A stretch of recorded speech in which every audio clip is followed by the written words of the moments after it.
Afternoon, everybody, and welcome to our first panel in our series on envisioning an evidence-based education ecosystem. Today's panel is bringing perspectives from esteemed leaders with experience scaling evidence use in their state systems. My name's Carey Friedman. I am a principal education researcher at SRI and also the director of the Learn Network. I'll take just a brief moment to tell you about the Learn Network, which is funded by the Institute of Education Sciences to support the scaling of evidence-based practices and programs that accelerate learning. So at the Learn Network, we facilitate capacity building for educational researchers and developers, and also engagement activities with educators, all with the goal of bridging research to practice and building more useful evidence-based products that can achieve widespread and sustainable use and impact. I am extremely excited to introduce our moderator for today's conversation, Dr. Victoria Schaefer. Victoria is a director and senior manager on SRI's Teacher Quality and Systems Reform team. Her education career demonstrates a real commitment to bridging research and practice, with her work supporting educators to improve opportunities for all students. Currently, she leads a portfolio of work that builds school-community partnerships, bridging schools, law enforcement, first responders, and mental health providers together so that they can identify and support students. Previously, Victoria served as the director of the Regional Educational Laboratory for Appalachia, where bringing evidence-based practices to educators was a top priority. I have personally been very inspired by Victoria's dedication to bringing research to bear for students, and for that reason, I can't think of a better person to lead us today for this panel. So Victoria, I'm going to pass it over to you. Carey, thank you very much. Welcome, everyone. Thank you to our audience for joining us today, and thank you to both of our panelists for joining us as well. We are really excited today to have Dr. Jason Glass and Dr. Carey Wright join us for what I have no doubt will be a very inspiring and engaging conversation, kicking off our summer conversation series. So first, let me introduce Jason. Jason is a former state superintendent who spearheaded the United We Learn initiative in Kentucky. That initiative was a vision for a public education system that would create deeper and more meaningful learning experiences for all students by increasing collaboration and coordination with community partners, among others. Jason has led statewide efforts in deeper learning and literacy policy, for example, as Commissioner of Education in 2 states, Kentucky and Iowa, all with a big focus on community-driven change efforts. Currently, Jason is the superintendent of Laguna Beach Unified School District in California. Next, I want to introduce Dr. Carey Wright. Carey is the current state superintendent in Maryland, and she's the former superintendent in Mississippi, where she was the architect of what is now pretty widely known as the Mississippi Miracle. The Mississippi Miracle is what we're all increasingly coming to know as the unprecedented effort to produce learning gains for students. And it resulted in unprecedented gains in statewide literacy and math proficiency, and then improved outcomes for all students, pre-K through 12, in Mississippi. So again, welcome, both of my panelists. I'm really grateful that you're here, and we're excited to get this conversation going. So if I could take just a moment for both the panelists and for all of the folks who are joining us live today to do a little bit of stage setting. I want to call our attention to the fact that we live in times of a wealth of information about how to improve teaching and learning, and we hear it all the time. We often hear the word evidence tossed about. And we say, we built evidence for what works. We also live in times of increasing innovation, really fast-paced increasing innovation. And we live in times of declining student performance. Researchers have built a lot of evidence for what works. We call it what works in education. So let me just pause a second to make sure we're clear about this evidence, what we mean by this term evidence. Researchers have studied ways to teach math and reading, for example, and identified interventions that work to improve student achievement as measured, for example, by standardized tests. It's true across multiple content areas. We have a lot of evidence for not just math and reading, but things like school climate as well. So, as a nation, we have a lot of documentation about how to teach and how to lead schools that help students thrive. At the same time, the education community observes a rise of cutting edge technologies and these innovative teaching methods that I mentioned just a moment ago. But when you look at the most recent data that we have, it's 2024 National Assessment of Educational Progress data. It's almost stunning.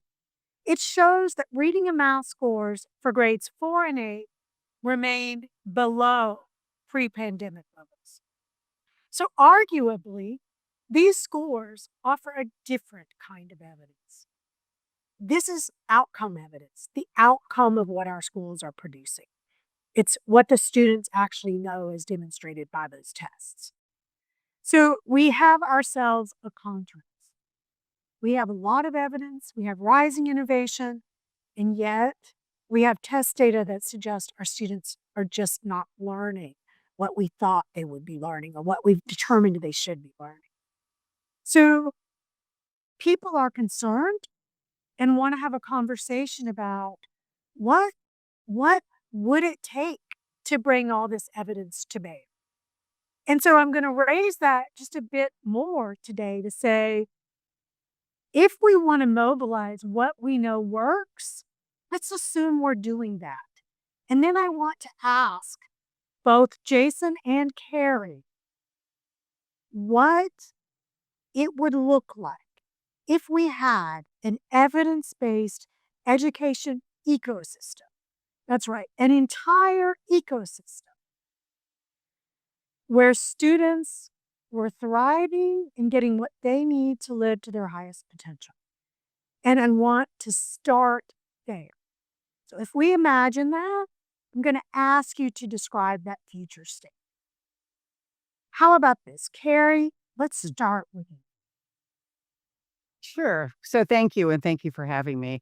I think, I'll speak from the SEA, the state agency perspective. I think that the first thing that I think the SEAs, if you were starting all over again, they need to be thinking about, start with the concept that everything they do requires some kind of research to substantiate it. I think that is where you start, is once you start with the evidence base. And you've got, as a state chief, to provide a very compelling story and reason about why you are selecting the practices that you're selecting.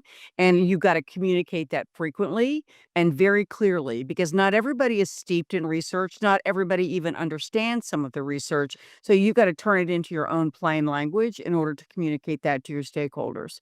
I think the other thing that you've got to do is stick with what works relentlessly. These are children's lives we're dealing with. We don't have the time to be following something of the next bright, shiny object. We've got a lot of research out there about what works when it comes to children's learning, so we need to stick with that. I think the other thing that we need to make sure we're doing is stick with a plan year in, year out. Consistency is critical. It's not plan A for 1 year and plan B for another year and plan C for another year. That's not to say that you don't analyze the data and make corrections, but you don't just throw everything out and start all over again year after year. You've got to have a strong strategic plan as the foundation of this. You've got to know where you want to be. You've got to involve the entire agency, every single office. Every office and every department has to see themselves in this plan and understand their role right from the beginning.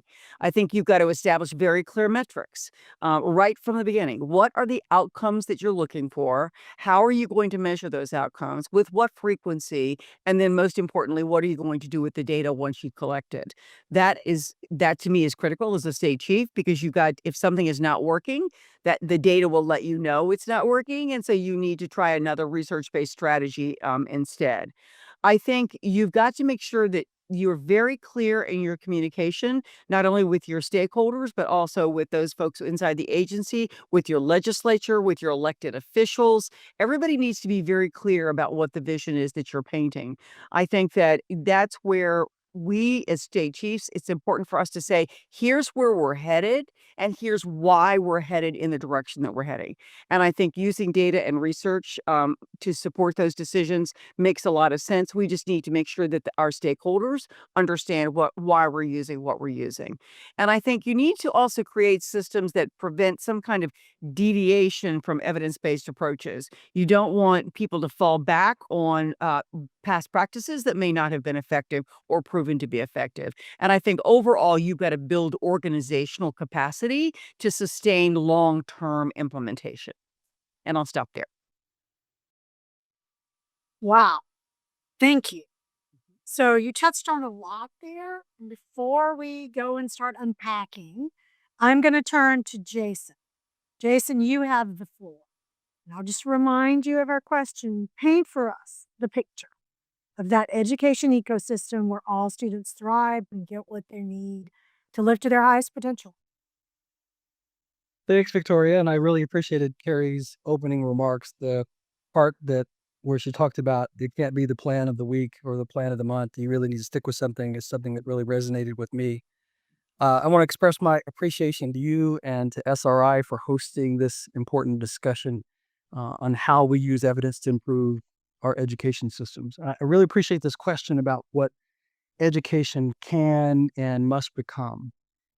Ask us to imagine a system where every student engages in meaningful and real world learning, work that connects their interests, their communities, and the challenges that they'll face in life. A system where academic mastery remains critical, but it's also paired with purpose and curiosity and the skills that we know our kids will need to navigate the complex world that they're inheriting. Foundational skills, literacy, numeracy, content knowledge are absolutely essential. They are the building blocks of opportunity for our kids.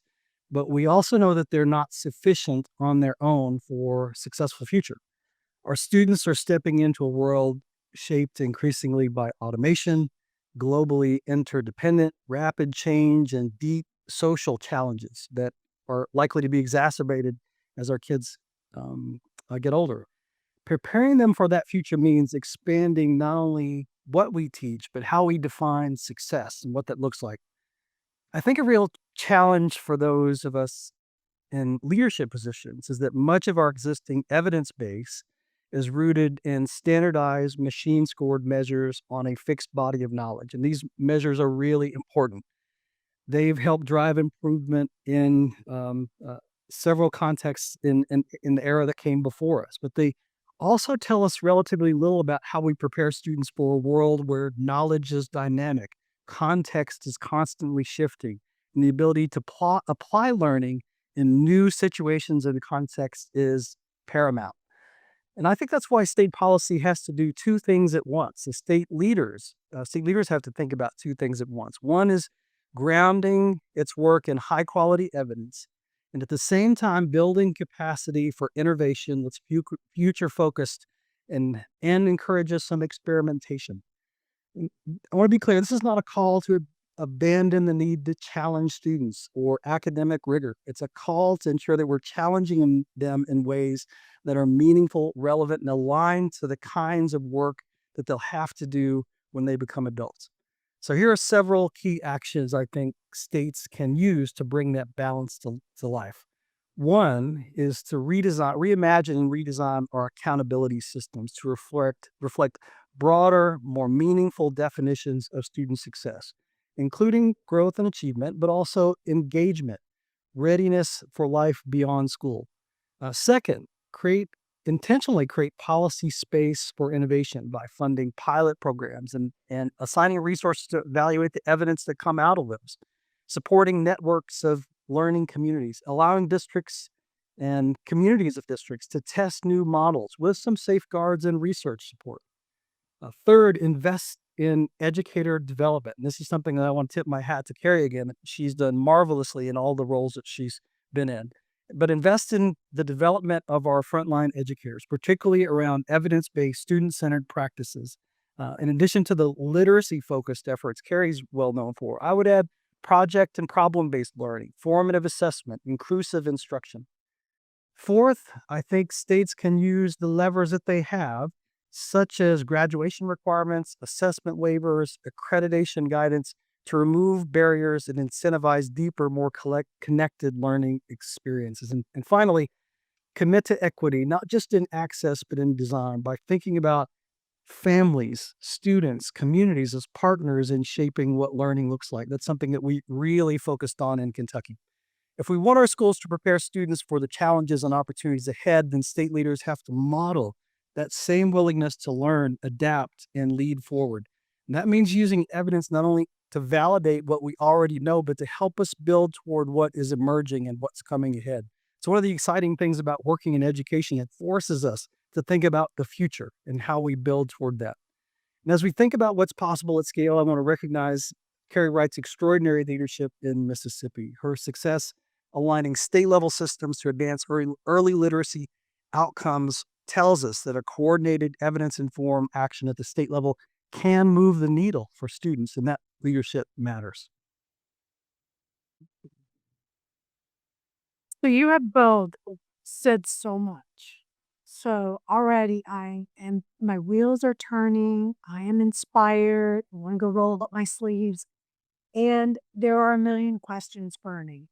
One thing I want to comment about what I heard Jason say.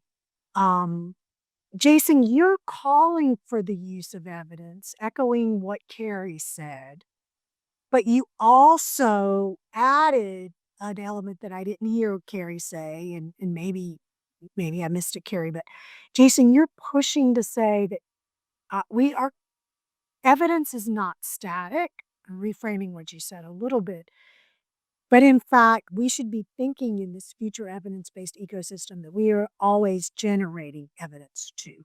That we're using, learning, and then adapting and sharing so that we continue to grow. So I'm just flagging that I heard you say that that's a critical part of an evidence-based ecosystem, that it is generative, right? And I see Carey nodding. So Carey, I just want to acknowledge you. If there's anything you want to say and follow up to what Jason said too. No, I just think that's really critical, and Jason's spot on. I mean, we gather evidence each and every day and each and every year, and that's what I'm talking about by using a data system to really analyze the data that you're collecting. You don't collect data for data's sake. You collect it to see if it's telling you a story or if it's proving that what the process that you're going through or the initiative that you're undertaking is actually working. And that then generates its own evidence either to continue what you're doing or not. And I think we've got to keep that in mind. We can't just rely on you.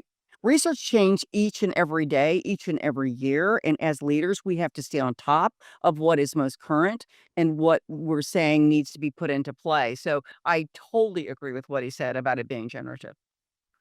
Okay. So you both touched on key themes that appear in literature. I'm going to refer to capacity building literature, and I don't know if you necessarily intended to do this, but you paved the way because I wanted to point to, like, conceptually how all of our audience understand the role that a state Department of Ed can play. And then the literature tells us that when we think about building capacity, because that's essentially what we have to do, we have to build our capacity to get to this evidence-based education ecosystem. The literature tells us that we need to think about policy, organizational capacity, human and resource capacity. And at different points, you were referring to those, though not necessarily intentionally or formally. So I do want to ask you if those sound right to you. And then if you could peel the layers of the onion back for us and help paint that picture more about the role of the state agency in creating this evidence-based education ecosystem. So Carey, I'll turn back to you and start with you first. Yeah, well, you're speaking to my heart when you're talking about capacity building because I am a firm believer in building the capacity, and the areas that the literature is outlined, I think, are really very specific. So, if you're talking about policy capacity, to me, you use that to set direction and you use that to drive behavior. And I'm going to talk about that just in a second. Organizational capacity is the ability of your agency, or if you're a principal, I was a school based administrator of your school, in order to put together the structures that would support implementation inside or outside the agency, whichever you're focusing on. Human capacity, I can't say enough about. You've got to ensure that the people that are working either in your agency or in schools have the skill and knowledge needed in order to execute on the strategy and the evidence based approaches that you're using. Resource capacity for me means ensuring that you've got materials and or funding that align with the goals that you're trying to get accomplished. But all four have got to work together. You can't just focus on one area of this capacity piece and assume that you're going to reach what you want to reach. I'm going to give you some examples from that. I think policy either comes through legislation, which as a state chief we know very well. Legislators legislate a lot for us to get accomplished, but that's kind of like the foundational level. Or if you're a state agency, the state board also sets policy around implementation details. So let me give you an example. In Mississippi, they passed the Literacy Based Promotion Act, which talked about professional learning requirements for teachers in schools, and also are all around instructional coaches, like what were they supposed to be doing in those schools. So that was a piece of legislation that drove that. But policy, I've always believed, drives behavior, as does accountability.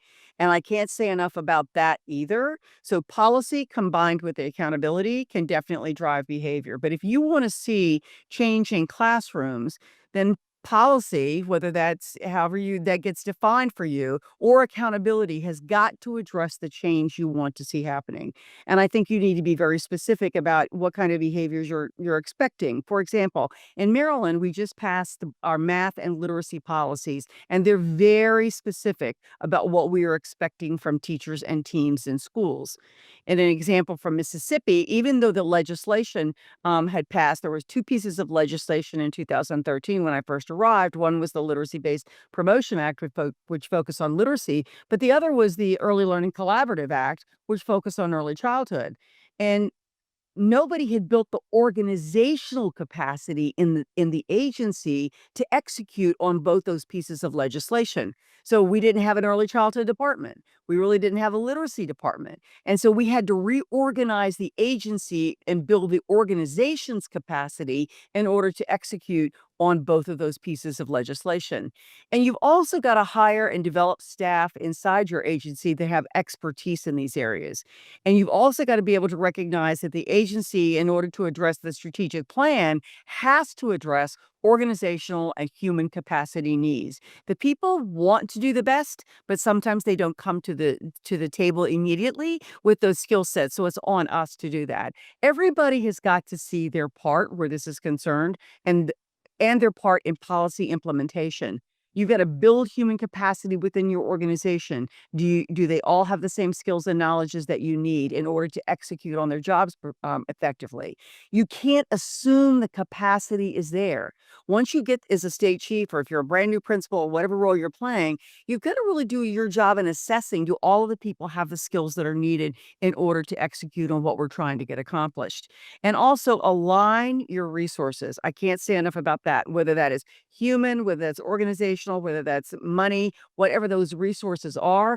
You've got to align that to design that resource capacity to address all of the policies that you're trying to implement. And that requires you going back to what I just said at the beginning. You've got to address all four capacity issues in order to really be effective long term as a leader. All right. Thank you, Carrie. So, Jason, I'm going to turn to you right away. What say you about the state agency's role in this and those four types of capacity that we touched on: policy, organizational, human, and resource?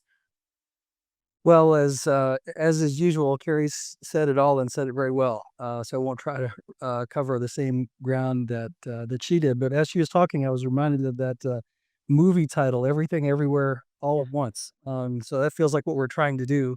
Another quote came to mind, the Ashley Brilliant quote. It's hard to take my problems one at a time when they refuse to stand in line. And that's also, as a state leader, what you face as well. You're trying to do all these things, and sometimes different elements of them bubble up, and you got to handle it while at the same time maintaining momentum on all the other areas as well.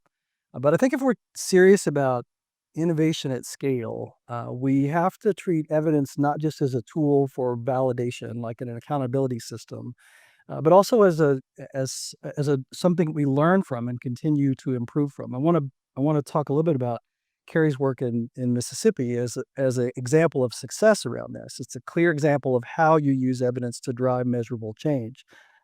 Mississippi's commitment to the science of reading, which was grounded in decades of cognitive research, was then paired with aligned policies, professional learning, coaching supports, and accountability structures.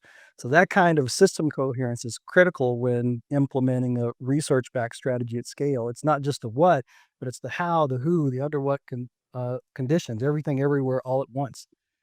At the same time, in Kentucky, with the United We Learn initiative, we showed that impact at scale can also be driven by expanding the very idea of what counts as evidence.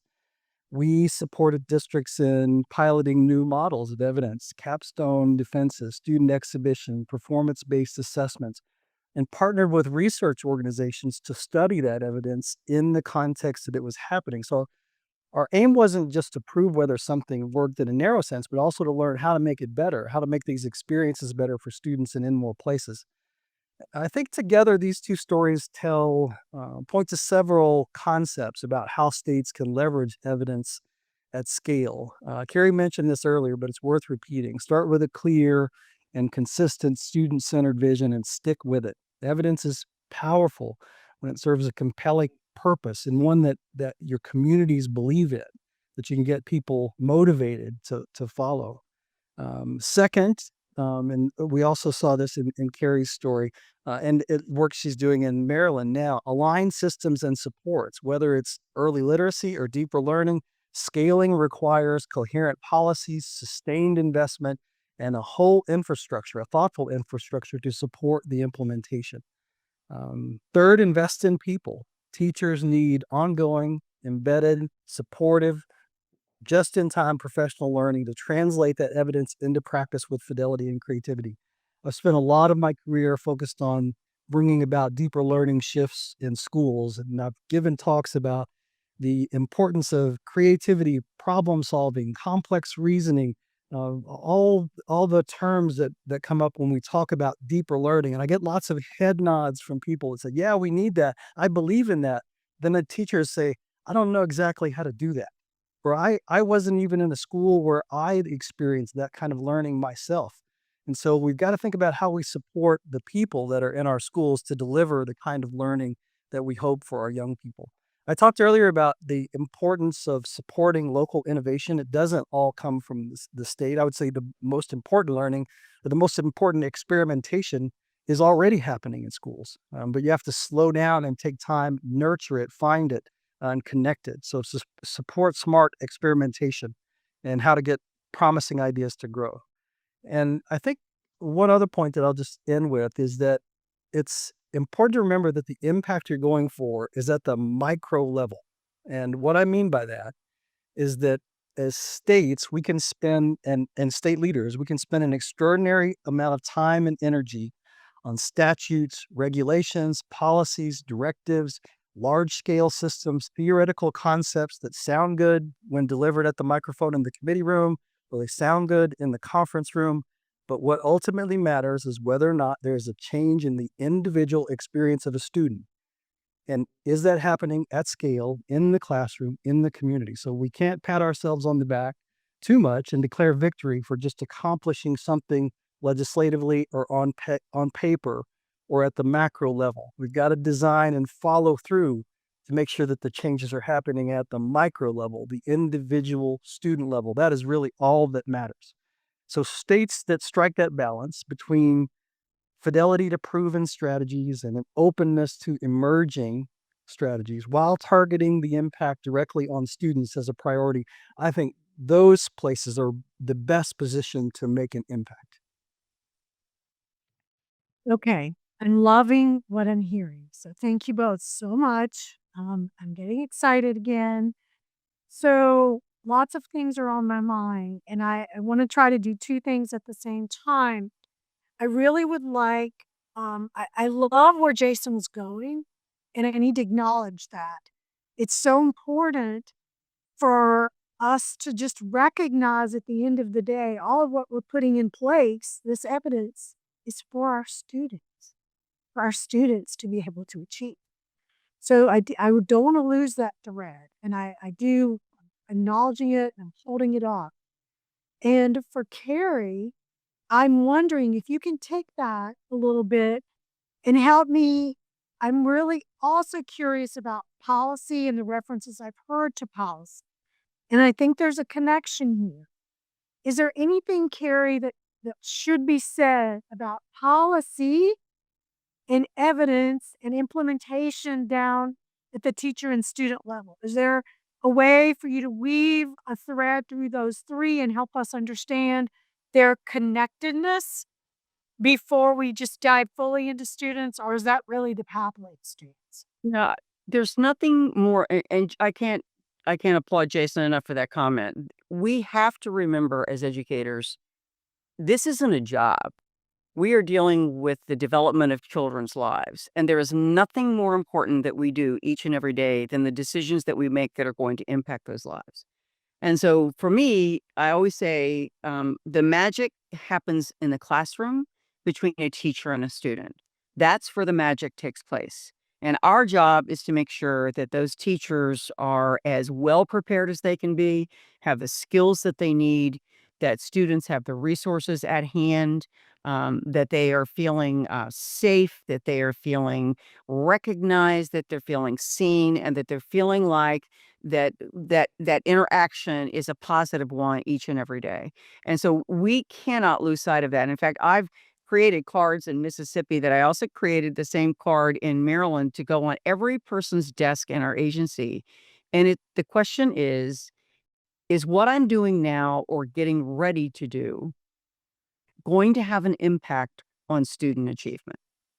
And I don't care if you're a finance person or you're food services or you're in one of the content areas.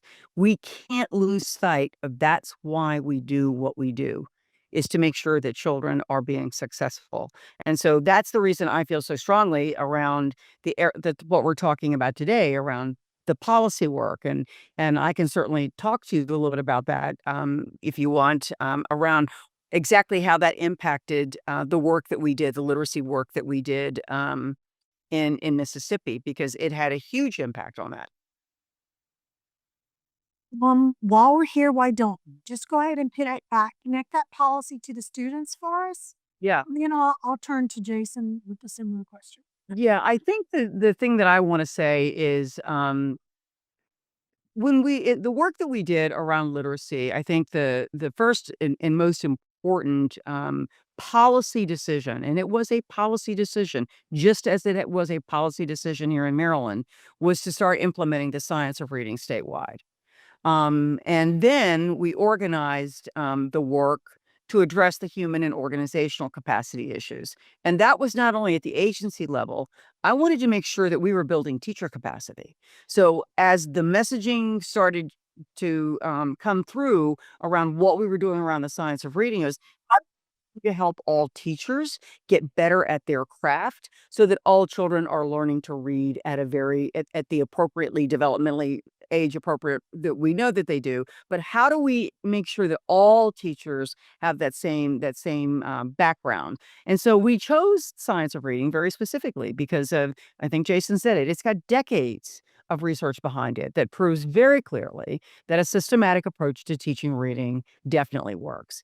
And I think within that, we had the whole agency had to align behind that. So we had to make sure that we were all walking in the same direction, focused in the same thing. We had a state board, we had the legislature, everybody was looking at the policy decisions and looking forward.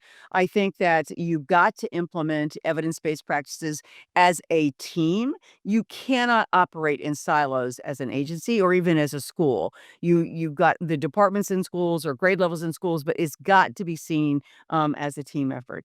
Even in Mississippi, we aligned all of our resources with the science of reading so that we made sure that teachers and leaders had access to everything that they needed in order to be able to address the lack of resource capacity in our LEAs. I didn't want that to be an excuse. Well, we just don't have some of the resources. So the agency created a ton of resources and provided tremendous professional learning, which had never been done in the state. The agency drove that because we believe so much in building human capacity that became a huge strategy for us, and is continuing to do that today. I think we even created, Jason mentioned, a community. We created a website just for so that parents would know that we could build their capacity to work with their children at home, and they had access by grade level, by content area. We developed high quality instructional materials for all of our teachers because, again, we wanted to address the human capacity issues that existed in our LEAs. Everything was linked together by a very coherent system of evidence-based strategies. And I mean, every resource, every professional learning, every policy supported that same evidence-based approach. And we produced the solid outcomes, I think, because of that. We started seeing children were actually learning to read. So we were evaluating that on an ongoing basis, making sure our teachers were prepared, making sure our leaders were prepared to see what they should be seeing in classrooms on an ongoing basis. And that is ongoing work. It is day in, day out. And that constant feedback loop to teachers and to students is critical for teachers to continue to learn and for students to continue to learn. Okay, thank you. Jason, let me turn to you now. We've heard a little bit about Mississippi. I want to turn back to your experiences and what you might want to share about United We Learn, your effort in Kentucky, or something else in Kentucky, keeping in mind where you were taking our conversation down to the student level, because you've brought it home for us. And I want to give you a chance to expand on your own experience with that just a little bit. Yeah, thanks, Victoria. And those that want to learn more about the United We Learn initiative, it's still the state's signature education policy direction right now. So you can Google United We Learn and learn about where it is now. But it's grew out of an intentional statewide listening and design thinking process. So we took the design thinking concept and took it to scale across the state. In the wake of the pandemic, we engaged thousands of Kentuckians, students, primarily, families, educators, business leaders, community members, in a series of in-person and virtual interviews.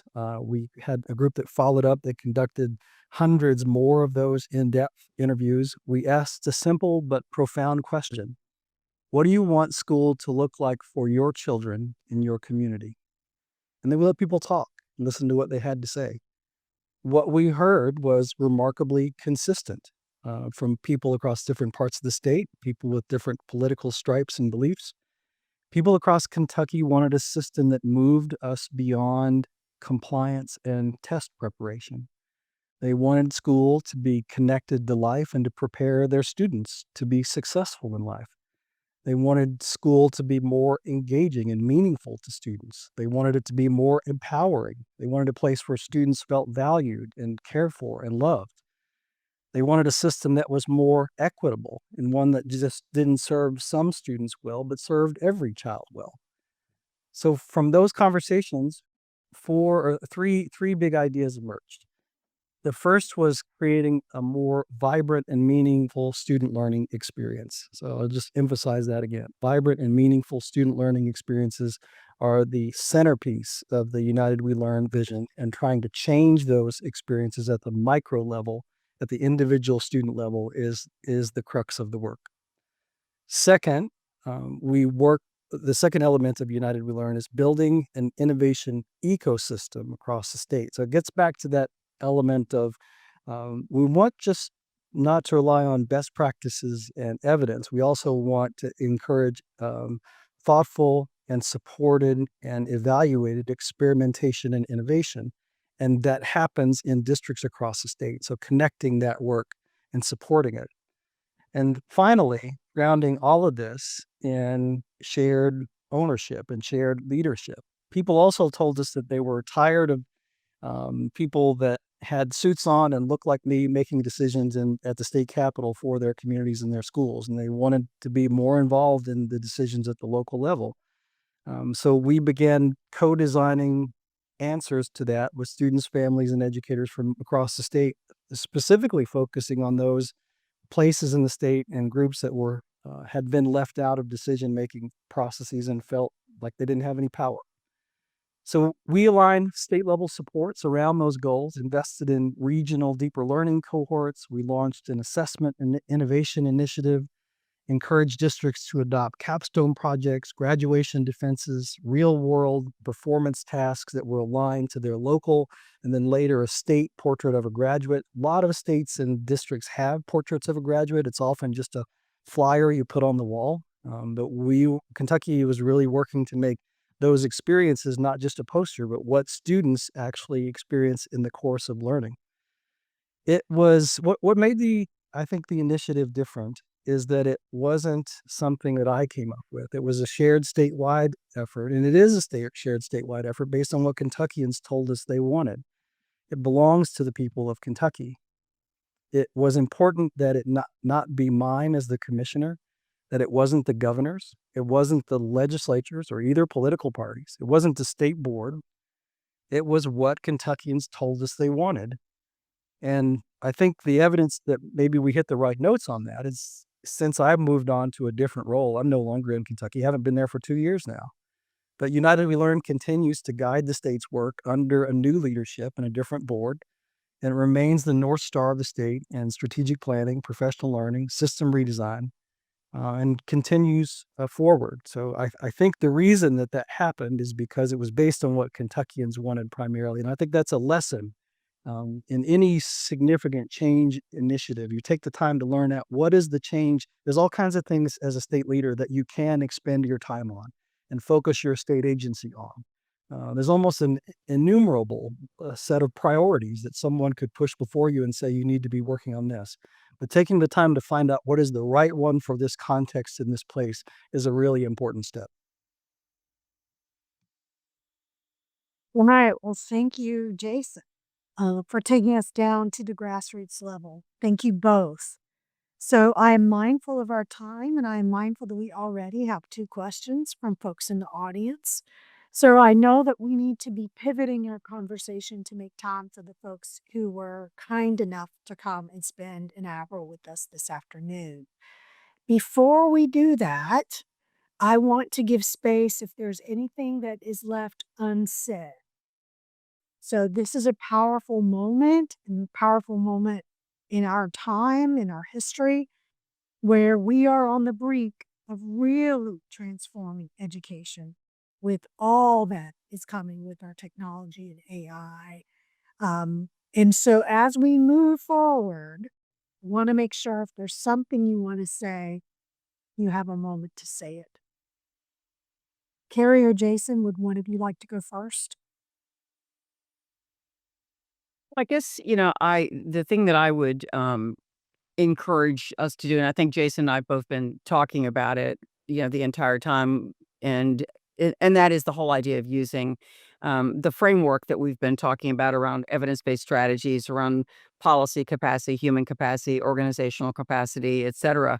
And I think that I don't care what decision you're trying to make or what initiative you're trying to move forward, whether it's something that is brand new or something that you're continuing, you've got to keep that in mind. But most importantly, in education, you've got to keep the classroom in mind. And what is it that you're doing as a leader that is impacting the classroom the most? Do teachers have everything that they need to meet the needs of all students?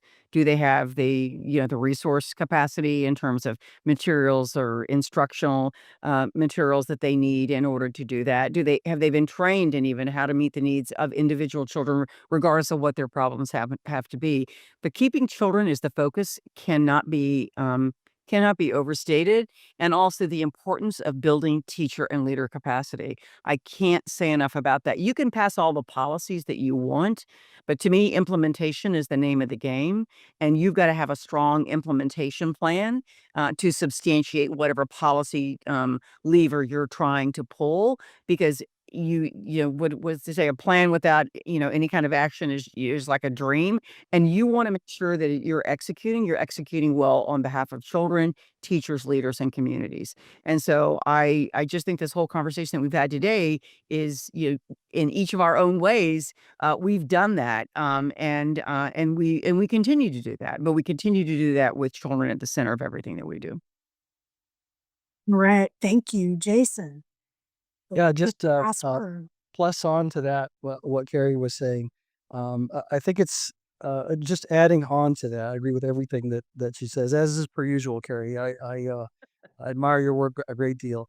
Um, but what I would add to that is that there's an element of this that I think is really important, and that is making sure that the people that are in the state agency, and to the extent that you're able, the people that are in the legislature and in the governor's office, are also getting out and understanding the complexity of what you're asking your teachers to do, and hopefully what you're asking your students to do. The more that, and this extends to all of the sort of people in the education orbit in states and in Washington that are in nonprofits and think tanks. I've been in I don't know how many meetings where we've sort of talked about educators as a barrier, or used that they can't do it or they won't do it, and it's us. And to the extent that you develop the understanding of what really happens in a classroom, the complexity of what we're asking the shifts in classroom to happen, and make sure that that's shared among the policymakers so that they can craft quality supported policy for what we're asking teachers to do. I think that's a critical element that I just add on to what Carey talked about. I agree, 100%. Okay. Well, thank you, Jason. Thank you, Carey, once again. So we have at least 3 questions, I believe. And so I'm going to charm first. We had a question in the chat. Let me make sure I scroll up and find it. Sure, so I'm happy to share the questions if that's easier for y'all. So the first question, thanks, Carey. So the first question is really about educator preparation. So what role and responsibilities do you believe undergraduate and graduate educator prep programs have for creating a culture that values and incorporates research and rigorous evidence in practice? So who wants to tackle that first? Well, I can start, and I'm sure Jason can chime in. We've both had this experience.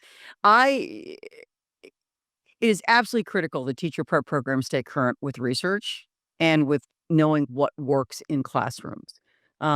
What sometimes we find is that they're still relying on old pedagogy that is not working. And I'll stick with literacy for a second. I mean, I think about the debacle of whole language, and yet I can tell you that in my experience, the whole language is still being taught at college and universities. Likewise, balanced literacy.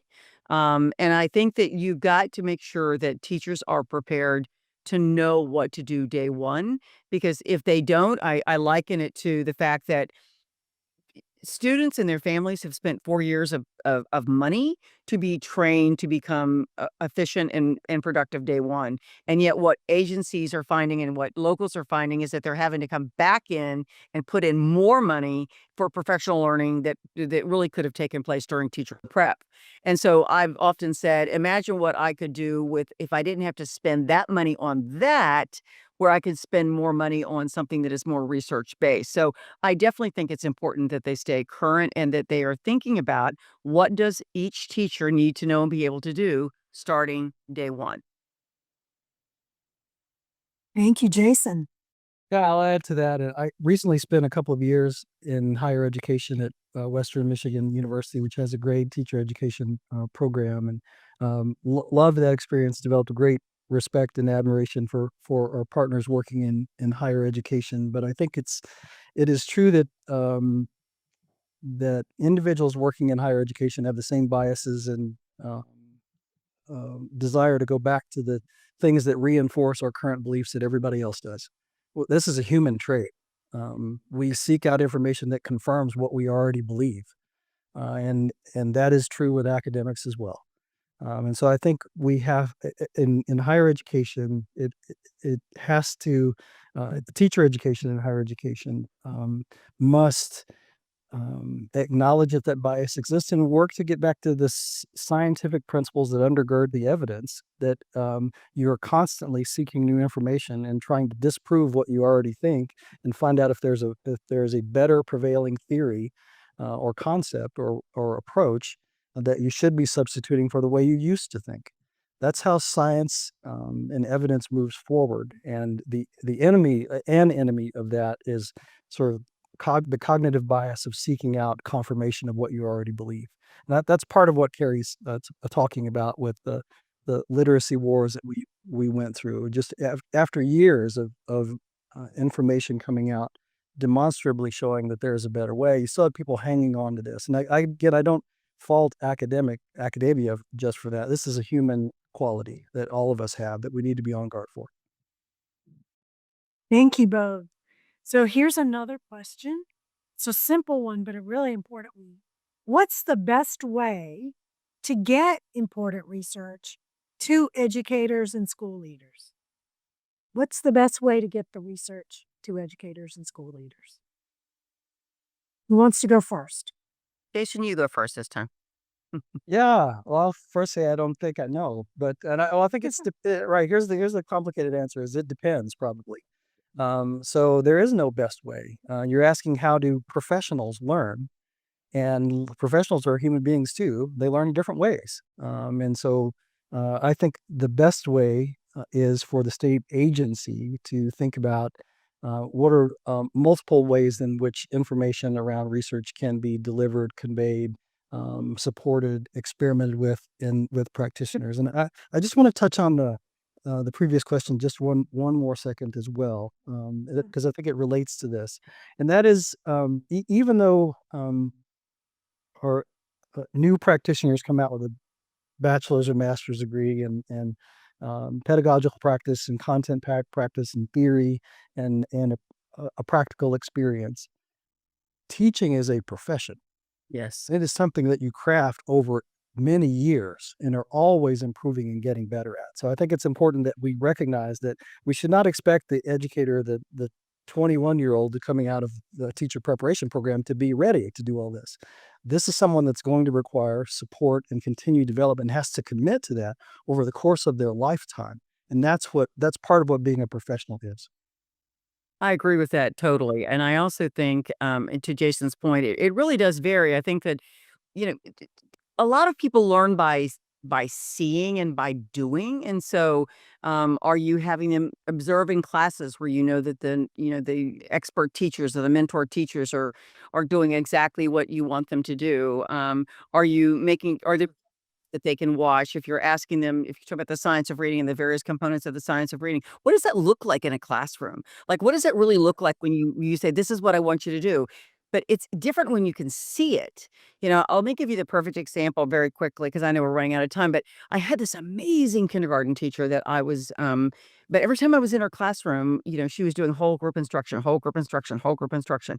So I said, have you thought about meeting in small groups with kids because they all have different needs?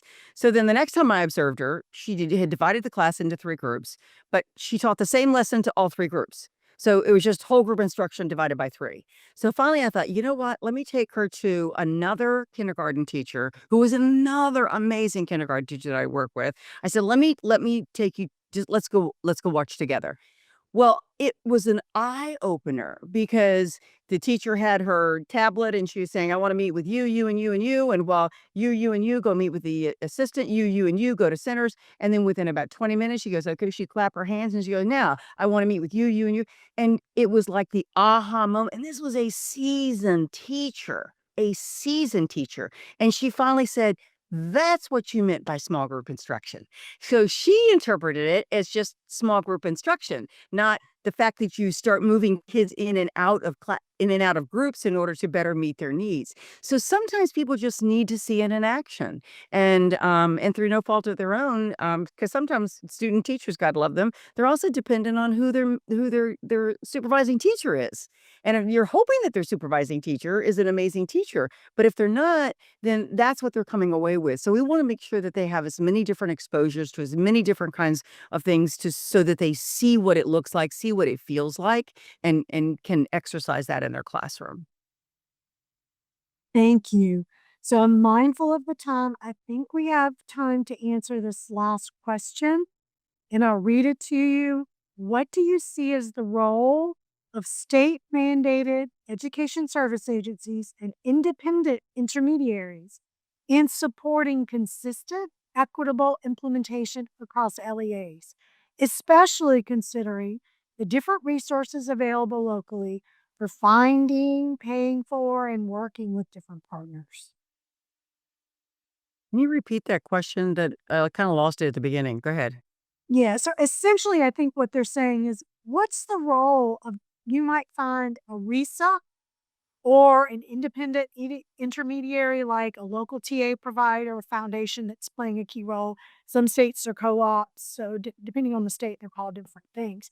What's the role of that service agency related to education in bringing about what they've called consistent, equitable implementation?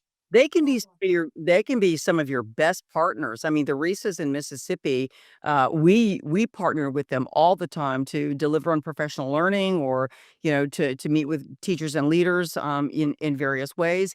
And because we all needed to be in sync. The last thing I wanted was, depending on what RISA you went to, you may be getting a different message. And so we wanted to make sure that all of our RISA partners were aligned with us as well. I think they play a key role. If they're partners, if they're true partners, I think they play a real key role. But it's our job as state agencies to ensure that they understand the vision and mission of what we're trying to get accomplished, and the research strategies that we're trying to employ as well, and not just assume that they know what that is. Because I think everybody, as I said before, everybody needs to be rowing in the same direction in order to get things accomplished.